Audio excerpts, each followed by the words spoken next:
साथियों, बिहार के विधानसभा चुनाव पर हमारे देश भारत ही नहीं बल्कि विदेशों तक के लोग नजर बनाए हुए हैं। जहां जहां के लोग राजनीति में इंटरेस्ट रखते हैं, चॉइस रखते हैं, वह बिहार के चुनाव पर नजर बनाए हुए रखे हैं। बिहार के चुनाव के बाद सत्ता की कुर्सी पर बिहार के लोगों को कौन से नेता मिलेंगे, किस पार्टी के नेता मिलेंगे, कौन सा मुख्यमंत्री बिहार का बनेगा, क्या नीतीश कुमार मुख्यमंत्री बनेंगे या फिर इंडिया गठबंधन ने जिनको मुख्यमंत्री के तौर पे नाम घोषित किया है, क्या तेजस्वी यादव बिहार के मुख्यमंत्री बनेंगे।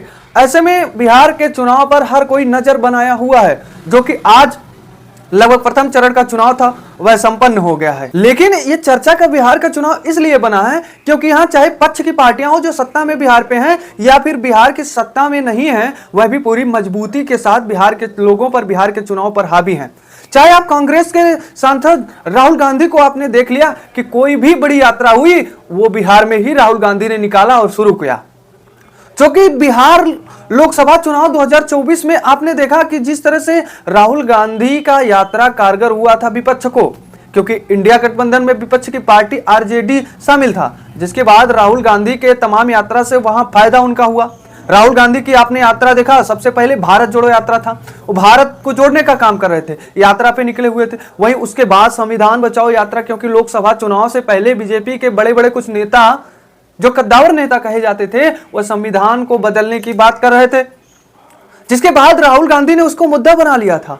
विपक्ष के नेता उसको मुद्दा बनाकर जो है चुनाव में राजनीति कर रहे थे कि वर्तमान सरकार भारतीय जनता पार्टी को आप अगर वोट देंगे तो इनके नेता संविधान बदल देंगे। संविधान वह चीज है जिस तरह से खाने से हमारा शरीर चलता है, मैं चलता हूं, उसी तरह संविधान से हमारा देश चलता है, क्योंकि संविधान ही बताएगा कि आप हैं कौन और आपका अधिकार क्या है। संविधान है और देश की कुर्सी पे, सत्ता की कुर्सी पे आप भी बैठने के लायक हैं, वह संविधान बताता है। उसी को मुद्दा लेकर राहुल गांधी चुनाव में लोकसभा में उतरे थे, जो कि उनको फायदा भी हुआ था। और वही मुद्दा बिहार के विधानसभा में भी राहुल गांधी लेकर आए और उसके बाद दूसरे नंबर पे सबसे बड़ी मुद्दा राहुल गांधी का था वोट बचाओ अधिकार यात्रा, जो कि उनका कहना है कि जो है वर्तमान सरकार, जो एनडीए सरकार है, एनडीए गठबंधन की सरकार हर राज्य में वोट चोरी करके जो है सत्ता में बैठी है। हमारे देश के प्रधानमंत्री नरेंद्र मोदी को राहुल गांधी ने कह दिया था कि मोदी जी वोट को चोरी करके सत्ता की कुर्सी पे बैठे हैं।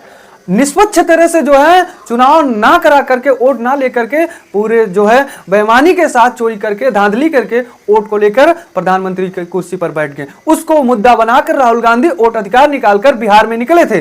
राहुल गांधी की यात्राएं ऐसे नहीं है कि फ्लॉप गई थी, बहुत कारगर हुआ था, जो कि लोकसभा चुनाव 2024 में यूपी में भी आपने देखा था।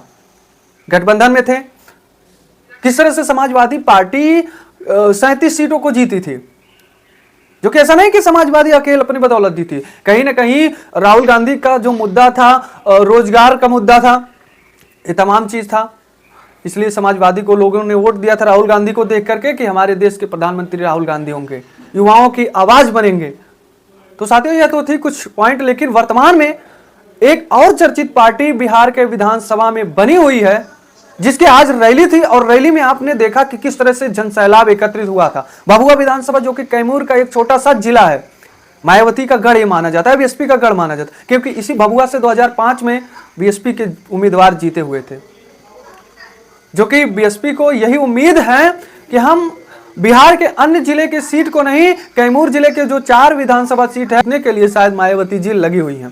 जो कि आज प्रथम चरण का वोटिंग खत्म हो गया, लगभग 121 विधानसभा का, जो कि अब 122 विधानसभा का सेकंड चरण है। उसमें बीएसपी की कई सीट ऐसे हैं, उसमें कई सीट ऐसे हैं बीएसपी को बहुत अच्छे मानने वाले हैं, जो कि वही उम्मीद है बीएसपी को कि प्रथम चरण में जो नहीं था वो द्वितीय चरण में हमारे सपोर्टर हमको मानेंगे। इसलिए कहीं न कहीं भभुआ विधानसभा में रैली, कैमूर जिलों में बीएसपी की रैली निकली और बीएसपी को मानने वाले, मायावती जी को मानने वाले किस तरह से जन सैलाब की तरह जुट गए। आप लोग फोटो को देखिए, इमेज से आप लोग अनुमान लगाइए किस तरह से मायावती जी को पसंद करने वाले, जहां यूं कहें तो उत्तर प्रदेश में बीएसपी की जो दबदबा कायम है, वोट परसेंटेज कम है, लेकिन बगल के राज्य बिहार में जो विधानसभा का चुनाव, यहां पर इस तरह से पब्लिक एकत्रित हो जाना बहुत बड़ी बात है। जो सत्ता में नहीं, एक सीट भी नहीं जीती है, हालांकि पूर्व में ऐसा नहीं है एक सीट, 5-5 विधानसभा का सीट, 5-5 विधायक जीतने वाली बीएसपी है, जीती है 5 सीट बीएसपी। अगर वर्तमान में बीएसपी 4-5 सीट निकाल लेती है तो वास्तव में सबसे चर्चा का विषय बन जाएगा। क्योंकि बीएसपी को अक्सर लोग कहते हैं कि लोग भूल गए हैं, लेकिन जिस तरह से पब्लिक एकत्रित हुई उस हिसाब से तो नहीं लगता है कि बीएसपी के मानने वाले कम हुए हैं। ऐसे में तो चुनाव का जब नतीजा आएगा तो पता चलेगा क्या दलित समाज, पिछड़ी समाज, जिनके मसीहा मानी जा रही है इस समय मायावती जी, क्या वास्तव में वह लोग मायावती जी को पसंद किए हैं या फिर नहीं, हो तो चुनाव नतीजे के बाद पता चलेगा। लेकिन साथियों, बीएसपी की तरफ से बिहार में सबसे चर्चित नेता रामजी गौतम जी हैं, वो लगातार मैदान में उतरे हुए हैं। उसी मैदान में जनता के बीच जाते हुए प्रचार प्रसार कर रहे हैं और बहन जी के रणनीतियों को बता रहे हैं। वहीं कोऑर्डिनेटर जो आकाश आनंद है, वह अभी तमाम रैलियां निकाल रहे हैं। उत्तर प्रदेश की सीमा से सटे तमाम सीटों पर जो है उन्होंने रैलियां, संबोधन, तमाम चीजें निकाले। उसी को बरकरार रखते हुए मायावती जी की आज महारैली थी, जो कि यह रैली आज शाम को समाप्त हुई है। लगभग यहां पर पूरा नीला हो गया था, पूरा भभुआ विधानसभा यूं कहें। तो साथियों, ऐसे में यहीं पर आज हमारी रिपोर्ट खत्म होती है।